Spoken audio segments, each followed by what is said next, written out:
あなたは大切な人にお金を無心し続けなければならない人生に耐えられますか？ 2018 年11月15日、埼玉県さいたま市、閑静な住宅街に佇む一軒家の中で、一人の女性が今にも泣き出しそうな声で受話器を握りしめていました。積立金を使い込んでしまって、今週中にどうしても100万円必要なの。その女性はこの家に暮らす主婦、渡辺美智子。受話器の向こうでは、新潟に住む彼女の母親が呆れたようにため息を漏らしていました。実はこの数年、美智子は今回のように100万単位の大金を何度となく母親に無心し続けていたのです。その後、渋る母をどうにか説得し電話を切った美智子。手をガタガタと震わせる彼女の隣にはもう一人別の高齢女性が。美智子をじっと睨みつけるその女性は姑の妙でした。そう、先ほどの電話の内容は涙声のトーンも含めて全て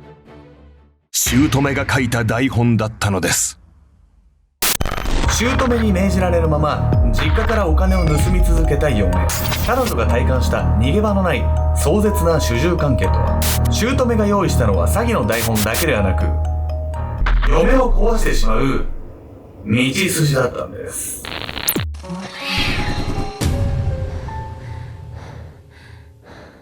おさすけちゃんです。みやみやみこんね。というわけで、やみおさんね、はいはいちょっと知り合いで、この人風呂入ってねえんじゃないかなみたいなさ、風呂キャン界隈みたいな人がいて、ちょっとやっぱ体臭きついなみたいな、僕あんまちょっと思わないんですよ。はいはい。熟成発酵ブルーチーズみたいなさ、はい男性の方がいるんですけど、はいはいそうやって相手の体の匂い気になるな、うんって時に、なんて声かけます？じゃあ一回やってみよう。僕がね、匂いの元、ブルーチーズくんです。正直ちょっと匂いがするんですって。私ですか？はいお風呂は入ってる？お風呂は3年前に入りました。入ってから来てください。あなたがいろんな人を不快にしてると思うわよ。めちゃくちゃいいよ。私高校時代に朝しか磨かないってやつがいたの。うんはっきり言ったよ。口臭いからちゃんと朝晩磨けよって言ったの、私。私言うときは言うんだ。別にそれって相手の存在を否定してるわけでもないし、逆になんかいろいろ隠して言っちゃった方が相手はショックなんじゃないかなって私は逆に思うけどね。最初はやっぱり忠告する前にいろいろと相手のことを知ることから始めるのがいいんじゃないかなって私は思うわね。お互いの関係値だから言えるとか言えないってもう変わってくるからね。そうね。皆さんもね、匂い大丈夫かなみたいな人がいた時にね、どう対処するのか。しかもその人がまた会わないといけないような人だった場合ですよ。そういうシチュエーションの時にね、皆さんはどうしますかっていうのをコメント欄でいただければと思います。今回ご紹介するのは埼玉県さいたま市で起きた殺人事件について。この事件では姑による壮絶な嫁いびりの末に殺人事件が起こってしまったんです。嫁姑問題なんですね。いつの時代もあったんでしょうけど、それがね、殺人にまで発展するってどんだけひどい嫁いびりがあったのよ。ほんとそうですよね。姑によるね、嫁いびりっていうのはね、暴力的な側面もあるんですけれども、それよりもね、恐ろしいのは、心を削る精神的な攻撃だったんです。その結末はね、彼女がなかなか寝室から出てこないっていうね、何気ないね、会話からね、発覚したんです。本当の被害者。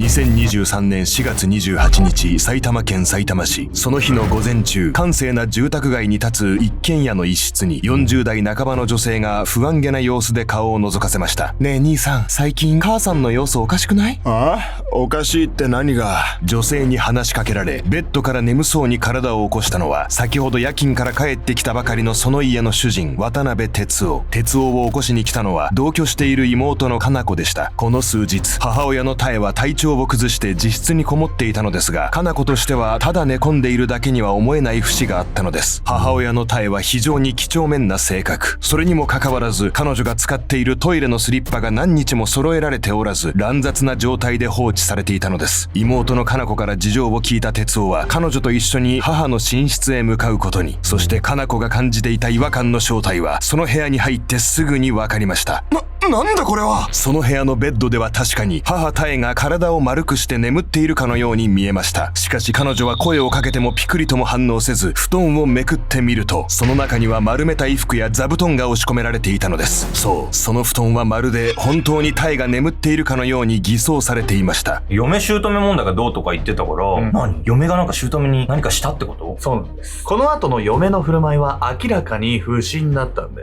す。母妙の寝室を確認した後、後、長男の哲夫は慌ててリビングへ降りていきました。そこには家事に勤しんでいる妻美智子の姿が。おい、母さんが寝室にいないんだ。お前何か知らないか。母親の妙が自室にこもっている間、部屋まで食事を運んでいたのは妻の美智子。夫の哲夫が彼女を怪しむのも無理はありませんでした。そういえば今日はまだ見てないわね。美智子はとっさにそう答えますが、ここから違和感のある言動を繰り返すのです。昨日部屋で話したんだけど。そう言いながら玄関へ行ったかと思えば、そうよ、この前買い物に行った時にいなくなったの、などと言い出したり、前後で辻褄の合わない発言をする美智子に夫の哲夫はみるみる不信感を募らせていきました。そしてそれは屋根裏や物置も含め家の中で思い当たる場所を全て探し終えた後のこと。おい美智子、これはどういうことだ。もう一度リビングを探した夫の哲夫はある時点で大きな声を上げました。彼が見つけたそれは床下収納に押し込まれた母妙の遺体だったのです。不自然に盛り上がった収納ケースの下に押し込められていたその遺体、哲夫は妻の美智子を睨みつけ怒りをあらわに叫びました。お前がやったんじゃねえか。哲夫がそう言ったのはここまでの振る舞いが不審だったことだけでなく、普段の母妙との関係性から美智子が犯人だとすでに分かっていたため。お願い見逃して。私が逮捕されたら息子のことはどうするの。美智子は必死にそう懇願しますが、義理の妹の加奈子の通報により間もなく逮捕。そして逮捕後に美智子が語った言葉からも犯行動機は明白でした。殺した直後はどうしようという気持ちとほっとした気持ちが半分半分でした。そう、美智子と姑妙の関係性はもはや殺すしか逃れる術はないという考えに追い込まれるほどに壮絶なものだったのです。いや、殺した後にほっとしただなんてさ、めちゃくちゃ闇深いじゃないの。一体何されてたのよ。美智子は姑妙のいびりによって重度のうつ状態だったと言います。彼女のその家での扱いは到底家族とは呼べないものだったんです。嫁の役割。美智子と夫の哲夫が息子を連れて埼玉県へやってきたのは事件から9年前の2014年頃のこと。それまで地元の新潟で暮らしていた美智子の生活は姑や義理の妹2人との同居が始まったことで一変したのです。料理の味付けは濃いし、掃除も全然行き届いてない。本当にダメな嫁だね。いいかい、渡辺家の要は私なんだ。私の言うことは絶対だよ。姑妙の美智子への当たりは非常に厳しく、夫や義理の妹の目の前で何度も叱責を繰り返しました。それでいて美智子を擁護する者は一人もおらず、彼女はその家の中でまるで奴隷のような扱いとなっていくのです。毎朝5時の起床を強制され、掃除や洗濯、食事の用意、仏壇への供え物、夫以外の家族も含めた全員分の弁当作りなど全てが美智子の仕事。食事メニューにも細かい指示が及び、作った料理がお眼鏡にかなわないと姑妙は顔を真っ赤にして怒鳴り散らします。弁当には黄色緑赤の三原色を入れるよう言っただろ。娘がよそで食事をするときにあんたのせいで恥をかくんだからね。さらに家族の外出時間や花の水やりの完了報告などを逐一タイに LINE しなければならず、美智子の家事は完全に監視されている状態。 LINE しなければならない項目には飼い猫が1日に何回トイレをしたかなど、本当に報告が必要なのか疑問に思うような内容も含まれていました。夜9時にはその日行った家事を全て紙に書き出して提出。渡辺家での美智子の生活は何もかも強制の連続でした。しかしそれでもなお、その家族には誰一人として美智子に手を差し伸べる者はいなかったのです。これは嫁いびりにしてもいびりと言えないぐらいひどいね。しかもその家族が誰も助けようとしてないっていうのがもうさらにびっくりなんだけど、私にとっては。この誰も助けないっていうのは、虐待がね、家族内の閉鎖的な状況で行われていたからなんです。この状態をね、社会心理学ではシステミックアビューズというんです。というわけで本日のメトラキーワード、システミックアビューズについて。システミックアビューズとは、家庭や職場などの集団内で特定の個人を長期的に支配、虐待すること。集団内では誰か一人が異を唱えることの心理的ハードルが非常に高く、おかしいと感じても黙認してしまう傾向があります。そのためシステミックアビューズの問題は表面化しにくいとされているのです。日本の場合は家庭内の問題を外に漏らさない恥の文化があり、そのことがシステミックアビューズをより泥沼化させているとも。支配、虐待が家族全体の暗黙の了解になってしまうシステミックアビューズの環境では、被害者にも固定観念が植え付けられてしまいます。ミスをした自分が悪い、自分が我慢すればいい、虐待が当たり前になってしまっている集団の空気感から、被害者は逃げ出すという選択肢を見失ってしまうのです。こうして渡辺家では当たり前となっていた姑妙の過剰な嫁いびり。次第にね、その嫁いびりっていうのはもういびりとは呼べないぐらいまでエスカレートしていったんです。人生で一番の罪。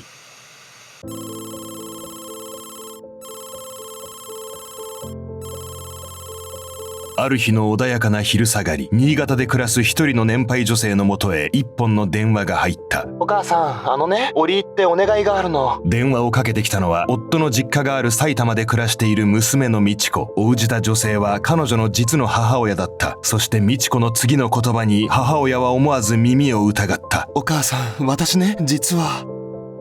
ストーカーをしてしまって慰謝料を請求されてるの。相手の奥さんに300万払わないといけないんだけど、お金がなくて受話器の向こうでむせび泣く美智子の声に母は戸惑いを隠しきれずにいた。最近妙なことが多いわね。つい2ヶ月前にもお金を送ったところなのに。母親は美智子の頼みを不審に感じてはいたが、あまりに切羽詰まった様子の彼女を突っぱねることもできなかった。わかった、今回だけだからね。母親は美智子に念を押すようにしてそう言った。娘の隣でその電話の台本を書いた姑が睨みを聞かせているなどとは思いもせずに。台本って何？姑が嫁に実家に対してお金を要求させてたってこと？厳しすぎるね。家事の命令とかはさ、まあってこう受け入れて頑張ってたみたいなんですけど、お金の無心までね、されるようになって、美智子さんっていうのは本当にね、よりこう、鬱になっていったそうなんです。2018年8月以降、美智子は姑タエの命令で実家へのお金の無心をたびたび強いられるようになりました。うちで働いてるのは哲夫だけだろ。6人で暮らしていくには足りない時があるんだよ。そう言って姑が美智子に手渡したのが、実家の母親にお金をせびるための台本を記したノート。積立金を使い込んでしまった、ストーカーをしてしまい慰謝料が必要になったなどの話す内容のほか、そのノートには声のトーンやタイミングの指示も事細かに記されていました。実家から送金されるお金は全て姑のタエが没収。しかも彼女は生活費が必要だと言いながら、そのお金をほとんどパチンコや旅行などで浪費していました。そうしているうちに無心したお金はすぐに底をついてしまい、また 2,3 ヶ月後には次の台本が渡されるのです。美智子の実家へのお金の無心は約3年間、20回以上にも及び、総額770万円が姑タエの懐へ入っていったといいます。770万ってさ、いくら嫁いびりをその家族みんなで見過ごしてたっていうか見て見ぬふりしてたって言っても、これもうほぼ犯罪なんじゃないのよ、これ。こうなったとしても誰も何も言わないの、これは。姑のタエが全てね、個人的に使い込んでいたみたいで、家族はね、このこと何にも知らなかったみたいなんです。このようにね、嫁いびりのレベルっていうのを優に超えたね、姑タエの仕打ちに、ついに美智子は限界を迎えてしまうんです。解放されるには、姑のタエからの異常ないびりに耐えられず、美智子は一度だけオンラインゲームで知り合った岩手県の男性のもとへ家出を試みました。しかし運命は決してタエの支配から彼女を逃れさせてはくれなかったのです。逃げ込んだ先でも男から DV を受け、わずか1ヶ月で埼玉へ帰らざるを得なくなった美智子。当然のごとく夫の家族からは不貞行為だと責め立てられ、美智子はまた慰謝料を母親に用立ててもらうことに。一方で2021年には美智子の母親が他界、お金が無心できなくなったため、姑のタエは美智子にパートに出るよう指示しました。しかし美智子は母親が亡くなって以来、重度のうつ状態に陥ってしまい、すぐに働けなくなってしまいます。そんな美智子のありさまに姑のタエはこう言ったのです。精神科に通うのはやめな。嫁にどんな扱いをしてるんだと思われるだろう。病院にも行けない日々にみるみる病んでいく美智子。そして使い物にならなくなったと見るや否や、姑タエは彼女に次のように迫りました。あの時の150万を出しな。隠し持っているんだろ。実は美智子は生前の母親に300万円の無心をした際、150万円を2回に分けて受け取ったことがありました。その際、いずれも150万円ずつ姑のタエに渡しているのですが、彼女は覚えていないのか、必要にまだ150万円受け取っていないと言ってくるのです。そして美智子がその150万円はもうとっくに渡していると説明しようとすると、姑のタエは彼女の目に台所用洗剤を浴びせかけました。来る日も来る日も150万円を渡せと迫られ、否定すれば暴力を振るわれる。その繰り返しの中で美智子はついに限界を迎えてしまうのです。2023年4月22日の午前8時過ぎ、家族が出払った後、美智子と二人きりになったキッチンで姑のタエはいつものようにこう言い始めました。隠している150万を出しな。目をつむってるから、これが最後のチャンスだよ。キッチンの椅子に腰掛け、仏頂面で目を閉じたタエ。その行動は皮肉にも美智子にとっては地獄を抜け出すためのまたとないチャンスに見えてしまったのです。タエが目をつむったその瞬間、美智子は近くにあったビニール紐を無意識に手にしました。彼女はその紐をタエの首にかけ、思い切り締め上げたのです。お母さん椅子から転げ落ちた姑タエの姿を前に、我に返った美智子は必死に呼びかけますが、すでに手遅れ。美智子は慌ててタエの顔に袋をかぶせ、1階リビングの床下収納に隠すことにしたのです。美智子がもう本当にギリギリの状態だったっていうのはね、もう痛いほどわかるんだけど、殺しちゃったらもう罪なのよ。どうにか逃げ出す方法とかなかったの？傍から見ればね、今こうやってね、第三者として見る分にはね、逃げようはあったんじゃないかってね、思っちゃうんですけど、閉鎖的な状況とか環境にいる中ではね、特にシステミックアビューズが働いてるような状況の中ではね、そうそう簡単なね、ことじゃなかったんで。